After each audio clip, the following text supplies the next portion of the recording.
Yung notarial law. Oho. Baka akala nyo wala siyang pananagutan dyan. Subukan ninyong palakihin yan. Subukan nyo lang palakihin yan. Ang pinaka-arbiter dyan, pakukuha po natin ang inyong notarial register at kapag nakita namin na tumama dun sa number nung daladala ni Gutesa, Opo. madidisbar pa po kayo dyan. Ang pabigat pala yan, Sen, ano? Oo, yan ang sinasabi ko Ganun sa ba? inyo. Baka kayo pa po ang gumagawa ng paraan sa ikadidisbar ninyo. Nasa sa inyo po yan. Nako.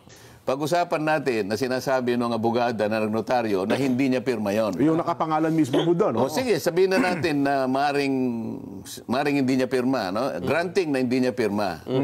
Ngayon, sino ang maglalagay doon sa, kasi yung notaryo sa bandang baba, merong nakalagay doon, doc number, Opo. page number, Yes. book number, series of 2025.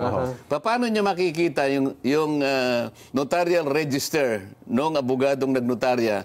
Makikita mo niya anong doc number may lalagay niyo, anong number? Yung page number ng notaryo, alam niya?